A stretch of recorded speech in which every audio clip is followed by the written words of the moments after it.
Hello family, welcome back to another YouTube video. If it's your first time here, welcome. My name is Lucy Brown. I surely do hope that you enjoy this video and the content as well. And if you do indeed, please do make sure that you consider becoming part of this family by hitting the subscribe button down below. Before you continue to watch the video, please do make sure that you give the video a massive thumbs up. Remember, giving the video a like just basically helps YouTube to recommend the video to a larger audience as well.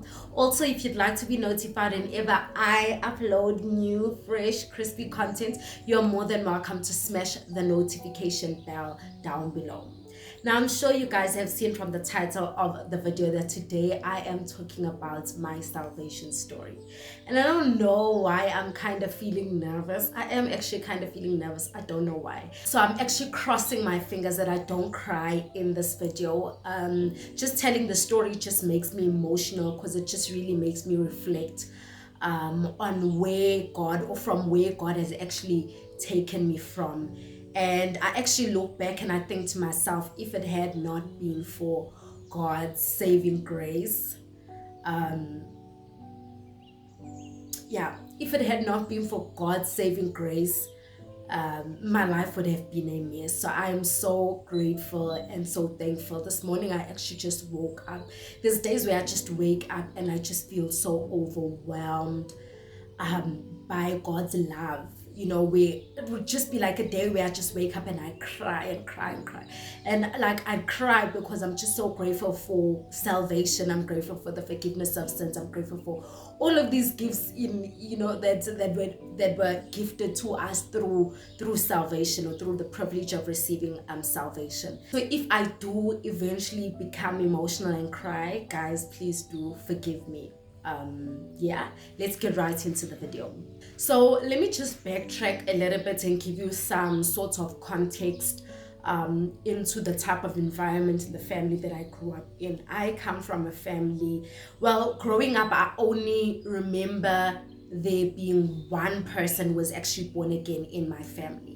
And that one person was actually born again. She was just a bad example of Christianity. I just knew that I just didn't want this Jesus, because I'm just like, if you are like this, I definitely don't want your God, type of thing, you know. And she was just so like, I don't want to say no one liked her, but she just had a unique way of showing love. I think that's just the best way I can put it. But looking back, I look at the things that she used to do and I kind of appreciate them, because I do kind of feel like she's one of the people who actually laid a foundation for me in terms of my Christian walk. Though when it started off, I just knew that I just didn't want anything to do with Christianity because of how strict she was and how she actually showed out Christianity. And it just makes me think that at times when we look at Christians, we don't define God by looking at Christians, right? We don't look at Christians and be like, yeah, but God is, you know, and try and define God through Christians. We rather look at God and we look at Jesus, and then we try and define Christianity, right? So the standard is Christ, the standard is Jesus, and not Christians, right? So she was the only one who was actually born again in my family, according to what I could remember back then when I was still young. And the church that I actually grew up in was actually not a church. They were basically not born again. They don't believe in salvation through Jesus Christ. And I remember when I was, I think, a young teenager, just in my early teens, I used to bash Christianity. I'd be like, this thing is fake. There's no such things as miracles. Pastors pay off people to do all of these funny things and all of that. Like, I used to bash Christianity, and I used to be like, you know what, like, I'm never gonna accept this thing because it's a lie. So that's the kind of family that I grew up in. They were, majority of the people back then were not born again. Not only that, I remember just being exposed to alcohol at a very young age. If I'm not mistaken, I remember actually an event. I was maybe 5 or 6 years old, 5, 6, 7, one of the three. But I knew that I was not above 7 years old. And my one uncle that I used to stay with at the time, he called me over and he's like, no, come drink. I was always like a curious type of child. In my culture, or in my sort of environment, they'd say that I was a forward child. So I'd always be like sort of curious of what he was always drinking. And this once he was like, no, to me and my cousin, come taste, and I eventually tasted it because my cousin was just, I don't know if it was because she was not into things or whatnot, and I tasted it, and then I tasted the alcohol basically. So that was my first sort of, not my first, I don't want to say my first encounter with alcohol, because alcohol was just always around me. Right, but what I can say is that I was exposed to alcohol at a very young age, and I started drinking at a very young age. And I was not drinking obviously like each and every single day. Obviously I was a kid, I drank occasionally. So whenever there were like events in my family, whenever it was like festive seasons, because I had or have cousins who are a bit older than me, and amongst my age group I was the one who was a bit forward. So I was the one who was a bit forward, and they kind of trusted amongst my other peers, if I can put it in that way. So whenever they went to go and see their boyfriends and they needed someone to cover up for them, like I was the person. Like I was just that child where if you pointed at me, you could see that this child, when she grows up, she's gonna love things, and she's just gonna be like a wild, should I say wild animal or wild child? I don't know. But forgive me if that's offensive to you, right? So yeah, I was exposed, or I started drinking at a very young age, and before salvation actually found me, I was actually drinking. And I was very much a teenager and very much underage. But it was a norm. I mean, I grew up in it. Everyone around, not everyone, but my older cousins were drinking, so it was kind of a norm. And then there was this one cousin of mine, she's a bit older than me. She's not actually my cousin, she's my aunt, but because the age gap is not that far off, I refer to her as my cousin, right? She always just attracted people who drawed her to church, right? She always just attracted people who drawed her to church, and that's how I was introduced to salvation. But before I actually go into that whole salvation type of thing, so I was maybe about 15, 16 years old, if I'm not mistaken. I didn't even actually plan on thinking of the years, plan on thinking of my exact age, so forgive me for that, guys. But I just remember at that age, and this just like makes me so sad. Obviously at that age you start getting recognition from guys, and you want to date and all of those things. And at that time, or in those days, there was this app, or the social media app, that was called Mixit. I'm sure the most of you know Mixit, but if you are quite young, you might not know Mixit. So I remember there was this like group chat type of thing. I can't really remember what was it, but it was like a group chat type of thing. But basically you could read people's stories and all of that. And I just remember reading people's stories about girls being virgins at 17, 18 years old. And the stories that I read, these girls would be like, oh my gosh, I'm still a virgin at 17 years old. Like, it's so embarrassing. It's the worst thing ever. I planned on losing my virginity at a younger age, and I can't believe like now I'm 17, 18. And so when I read such things, I started to think to myself, oh my gosh, like the worst type of thing that could ever happen to me is to be 17 years old and still a virgin. And so in my mind, I had a goal that by the time I reach 17 years old, I need to make sure that I lose my virginity. Because I just felt like it was just what I read, what I got off from what I read is that it was just such an embarrassing thing. And remember, from my upbringing, I was always considered as a mature child, because I hanged around with my cousins who were quite older than me, or I got along with them. I knew their stories, I knew literally everything. So even in the circles of friends that I was in, right, I was always ahead than them mentally because of the people that I was exposed to. So I thought to myself, my gosh, like I really need to make sure if I'm gonna be a big girl, so I as I think I am, I need to make sure by the end of 17 years old, I need to make sure that I break my virginity. And at this time, I've never kissed a boy, I've never slept with a boy, so the pressure that was just upon me to just feel as if I need to fit in, or feel as if I need to be counted amongst mature grown girls, was a lot, right? And this is all in the year where, like, we literally just moved, my family and I moved to Pietermaritzburg for literally like 1 year. But there was so much that happened within this 1 year. It's the year where I'm thinking I need to make sure that I kiss a guy, because I mean, it's the thing, you know. It's also as well the very same year that I received salvation, right? So that was the end goal in my head, that by 17 years old, I need to make sure that I am not a virgin, that I break my virginity. And yeah.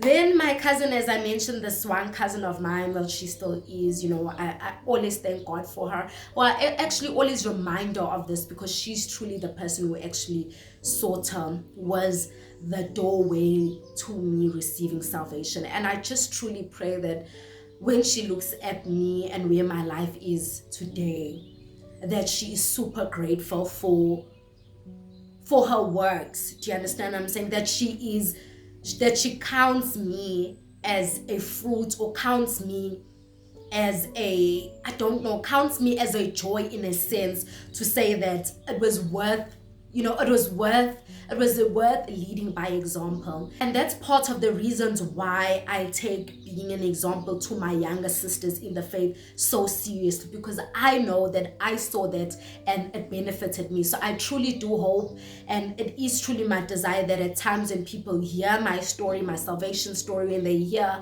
how far I've come with the Lord, that younger girls in the faith are truly encouraged by some of the things that I truly have went through. So she used to attend the church, and I didn't used to attend the church. She used to go really on her own. And I did used to go sometimes, you know, that type of thing where you're a teenager and you just go to church just for the vibes of seeing other young people and potentially seeing a guy, you know, at church.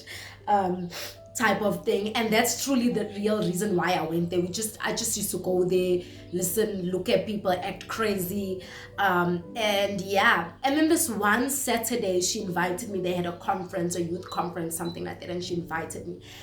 And that's the day where I received Christ. I remember the pastor was actually speaking about consuming fire. I remember the message well. But the funny thing is that I received salvation out of fear. That I came to the podium, or I went to the podium because I was fearful that, oh my gosh, this pastor was preaching about consuming fire, that if you don't receive Christ, if you don't receive Jesus Christ as your Lord and Savior, that consuming fire, you're gonna burn like forever. Like, you're not gonna burn for a year, where perhaps you can prepare yourself to say that, let me prepare myself, maybe if I can burn for a year, I'll make it through the fire. Like, but burning eternally is something else, right? And I remember I was scared, but I do know that that's the day that I genuinely received salvation, because of the emotions and what was going on in my heart. I was scared, yes, of, you know, being eternally damned and being eternally eternally burning in hellfire. But there was something in my heart that I just can't explain. And I couldn't explain it, because I knew very well that this is the very same Christianity that I used to bash. But there was just something that was happening in my heart that I just could not explain. And then I received Christ, right? I received Christ. I just remember that day going home, and I used to share a bed with my cousin, my other cousin, which is the younger sister of the cousin who took me to church, right? We used to share a bed, and I just remember that night like sobbing and crying and just feeling these godly emotions inside of me that, God, I want to please you. And at that time I'm just like, I don't even know like what to call this God, but I just knew that there was emotions inside of me that just felt like I just want to please you. I just want to, I just want to live my life for you, the next day I just remember like embarking on a journey, reading the Bible, and like I was just like truly like on fire for God. And then as time went by, I kind of got lukewarm because I stopped attending church. Remember, in the household literally no one attended church except for my cousin. And also with my cousin, she was like on and off type of thing. The community that I hang around, the community that I was in, like the youth and the children were just not into church. Even the church that I went to, there was not much youth that was just like on fire for God. So eventually that zeal and that fire died off, right? Then the next year I then moved to Pretoria.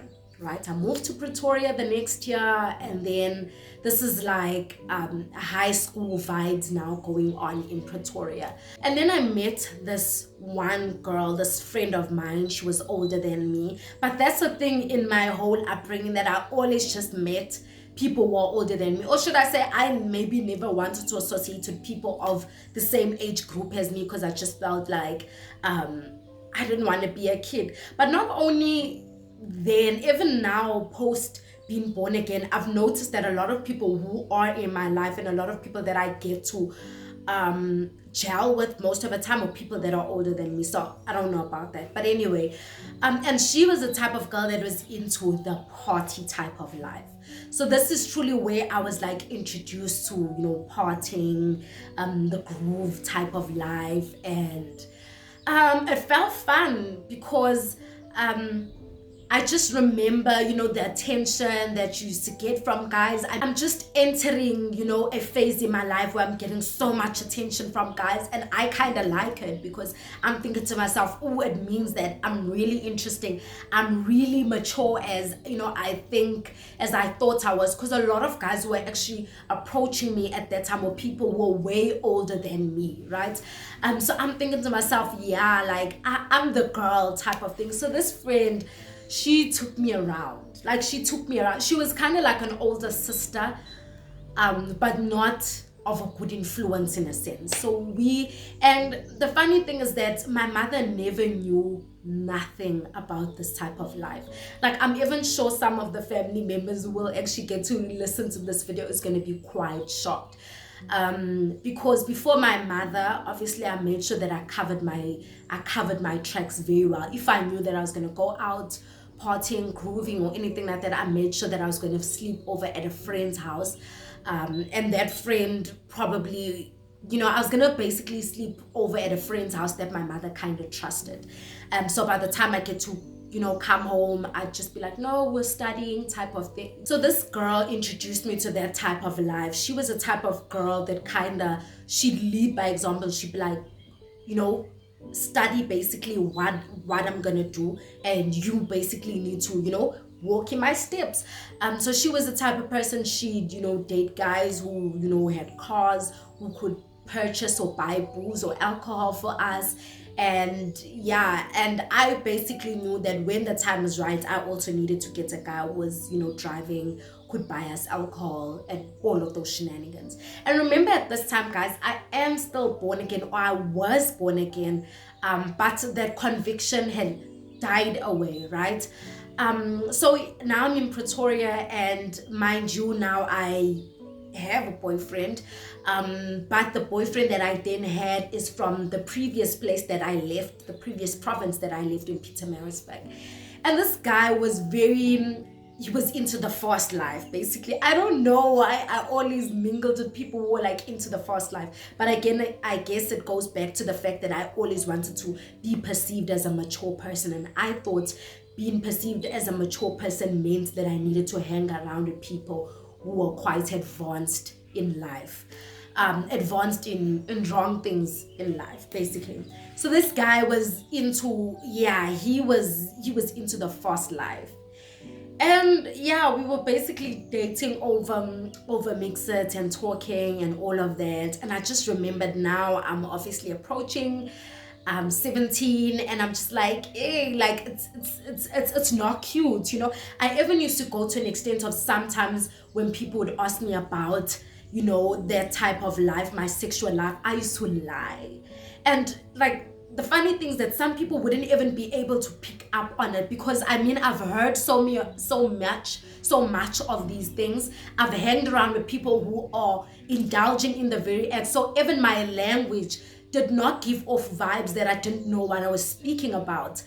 So I just remember him telling me that, girl, like, we need to take this relationship to the next level. And I just thought to myself, yeah, like I'm ready to lose my virginity. And I thought to myself that, yeah, I'm gonna lose my virginity to this guy. I really, really liked the guy. And yeah, so I had planned that during the next holidays, the next school holidays, that I was actually gonna go to Pietermaritzburg. And so me and my other cousin, like, we'd always talk about going back to Pietermaritzburg. And when we'd go to Pietermaritzburg, we'd be able to see our old friends and all of that. She didn't actually know the plans that I had, but I knew that the very reason, or the only reason why I wanted to actually go back there, was for this guy and to actually get this over and done with. Right. We planned. And then come the time when it was actually school holidays, my aunt was just like, nope, you guys aren't going to Pietermaritzburg. And yeah, my heart was so broken, guys. My heart was so broken. And I just thought to myself, yeah, this guy is basically going to dump me, because he's going to think like, you're too slow for my liking. Like, you were supposed to be here by these school holidays. You're supposed to be here. We're supposed to be, you know, busy and all of that. And he's just not going to want me anymore. Yeah, and I just thought to myself, yeah, my aunt, I don't even think, you know, looking back, I truly do believe that that was the Holy Spirit. She might have not have known, but that was truly the Holy Spirit that spoke to her to not allow us to actually go there, because had we went there, we would have spoken a different type of story, right? And so I couldn't go, and I thought to myself, you know what? There's nothing much I could do. Let me just, you know, try and promise this guy, you know, or try and arrange for the next, you know, for the next school holidays that probably I'm gonna be there. And then fast forward to now a time where one of my other cousins, guys, if you don't know this about me, I've got a lot of cousins, right? My other cousins actually moved to Pretoria, right? And we were now eventually, you know, forced to attend church. And yeah, we used to attend church, and you know, that is like, you know, the norm of just attending church for the sake of attending church. Because at that time we were now living with that one born again aunt of mine, and she just made it a rule that in her house, basically, if you're gonna live in her house, at 5 o'clock you get up, everyone gets up and prays. At 9 o'clock p.m., everyone comes together. You need to be in the house before 9, first of all. By 9 p.m., everyone gathers in the lounge and we're praying. Every Sunday you need to make sure you're at church. So we just went to church for the sake of going to church. But I just remember this one time where there was just something that was ignited inside of me, almost as if a rekindling of the zeal, or rekindling of the flame that was once inside of me. And I remember going up again and just receiving Christ into my heart for the second time. I mean, are you truly a Christian if you've never received Christ more than once, you know? Just joking about that. So yeah, then I received Christ, and the type of environment there was, you know, kind of different, because the youth was on fire for God, and people just truly wanted to live their lives fully for God. But I just remember thinking to myself that now, God, I truly want this, and I don't want to go back to that type of life. Because I just remember, guys, that there was just so much void and emptiness inside of me. And I think that's partially one of the reasons why I wanted to hang around with people who are older than me, and indulge in all of these type of things, because within me, I was trying to fill something that I could not really tell what was missing. So when I did used to hang around with my age group, I just felt like, nah, this is not for me. And then I went on to people who were kind of like older than me, because I thought that maybe hanging around with them, the conversations they had, maybe that was going to kind of fill something inside of me. Then I started drinking, it still didn't. Then I started partying, it still didn't. But I remember the second time around that there was just, the feeling was kind of so wholesome, in a sense that I just didn't want any of those things anymore. And I remember my one cousin, she was also kind of like on that journey as well. And I just remember speaking to her and telling her that, what, I truly want to live out my life for Christ. And I don't want to live, the type of life that I used to live. I just truly want to live a life that glorifies God. And she was like, that's what I want as well. So I guess God was truly like doing something inside of our hearts. So I had decided that, what, I'm going to actually break up with this boyfriend that I was dating long distance. And I thought to myself that if I'm truly going to give this a shot, and wholeheartedly, I'm just going to have to break all sorts of connections that ties me to that old life, including this guy. So I broke up with that guy, broke off or distanced myself from the type of friendships that kind of led me to all of those, I kind of led me to that type of lifestyle, right? And then I remember this one. So before I actually had this encounter, this one girl invited me to her 21st birthday, right? And I had promised that I'm gonna go there. But this girl was kind of like my friend from my past life type of thing, And I remember thinking to myself, should I go, shouldn't I go? Because now I was like in a new sort of journey with the Lord. And I thought to myself, I know very well this girl's type of lifestyle. I used to party with her, for crying out loud. So I know what's going to happen at the 21st party. And I thought to myself, let me just go, because, she's going to be very disappointed. And I'm like an important person, part of the program there. So I thought to myself, let me go there. I obviously did not have anyone to go with, because the people that I should have went with, I had distanced myself with. But I did have this one friend she was basically grounded, and she accompanied me to this place. And then she obviously had to leave, so now I'm left there alone.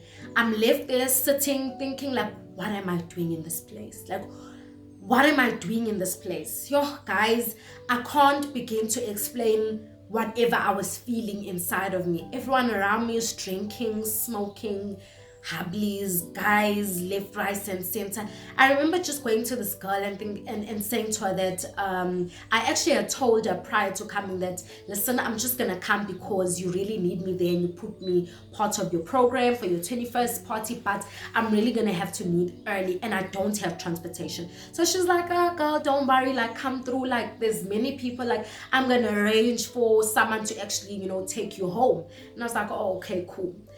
So after a while, I thought to myself, I can't be rude. Let me just sit through it, and just be there for her, do what I need to do, speak. And then after I was done with it, I went, looking for her, and I couldn't find her. Now it's in the AMs, guys. It's like 3 a.m. in the morning. The atmosphere in that place, I cannot begin to explain it. It was almost as if, I don't know how to explain. I think maybe if you've been to Groove before, and I know some people would disagree with me, there's just something about the AMs. In the AMs, there's just a chaotic sort of spirit that runs in that place. I don't know how to explain. I just don't know how to explain it. But I just remember just feeling like something bad, really bad was just going to happen. And I thought to myself that I need to leave this place. And I knew it was just the Holy Spirit telling me that you need to leave this place like ASAP. Already as I'm sitting thinking that, obviously there's guys bugging me all around me here. I obviously had chosen not to drink because my new journey with Christ, I thought to myself, I'm cutting all of this out. And people are starting to fight this side, people are getting stabbed, like it was just chaotic. And I thought to myself, I had to leave. I got up, I looked for this girl again. she was nowhere to be found. But whatever I was feeling inside, guys, it was so strong that I thought to myself, you know what? I don't even know this area. I'm just going to get up and I'm going to find a taxi because I lived in town. I'm going to find a taxi that's just going to get me to town. And I thought to myself, you know what? And this guy was sitting next to me. I said to him, you know, dude, like I'm leaving. And he's like, no, you can't leave. Public transportation actually starts at 5 and it's like 3 o'clock. And I just said to him, you know what? Like, I know you're truly not gonna get what I'm saying, but I need to leave right now. Like, there's just an atmosphere. And there's just something in this place that I could not be in. I got up, guys. I left. I'm walking the streets. There's no one in the street.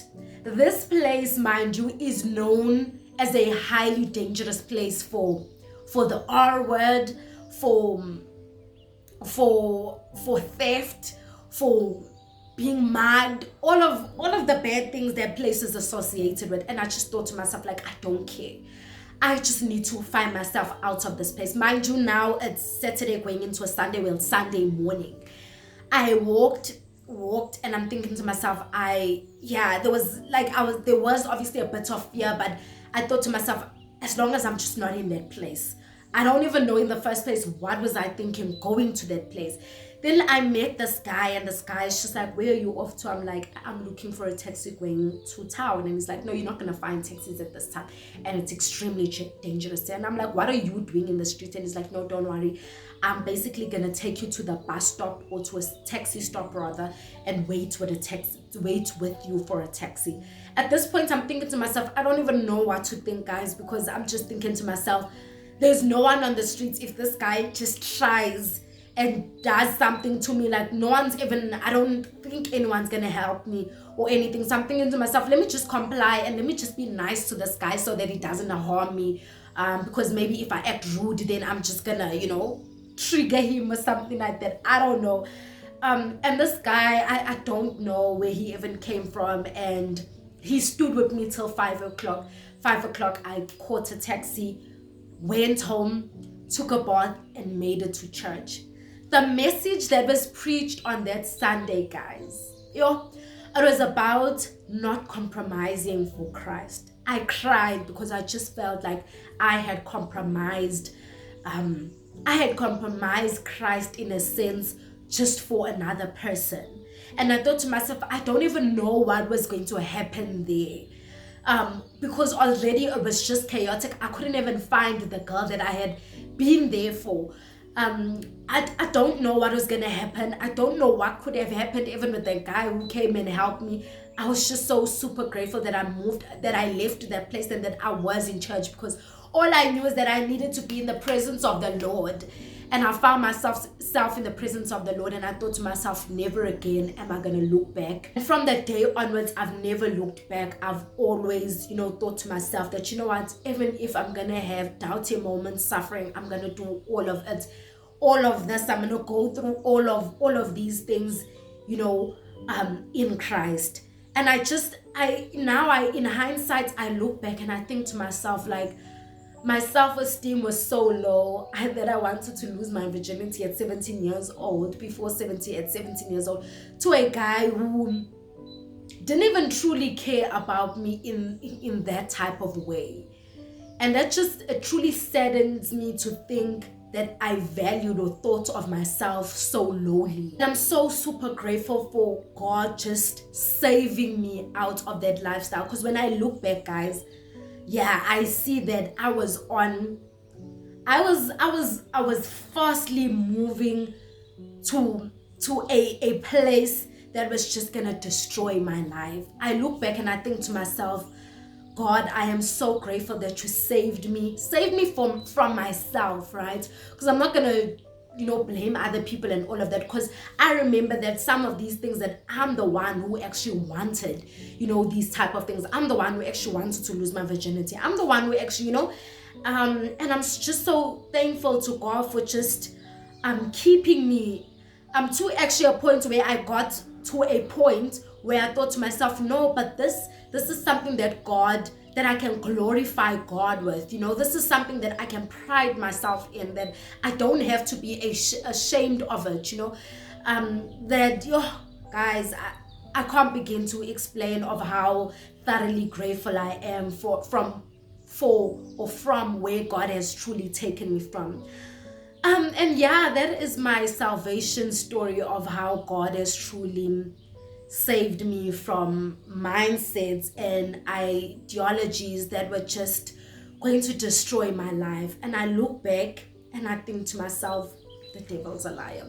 The devil's a liar, because yeah, he really, really, really thought that he had gotten me, but the saving hand of God, kept me, and is still keeping me till today. And guys, that is my salvation story.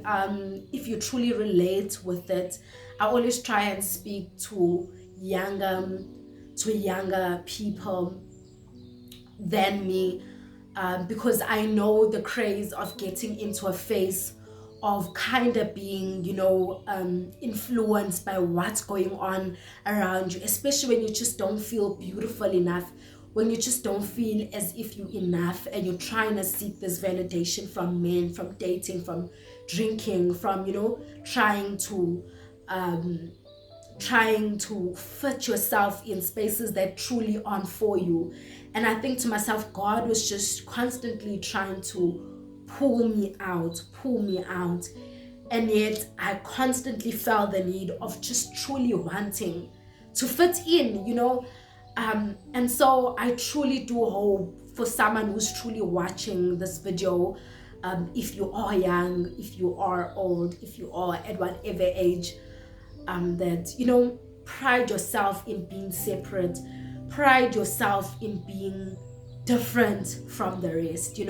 Stop trying to fit in amongst other people. In the book of Revelations, it speaks about going back to your first love, and I want to end off this video on this note.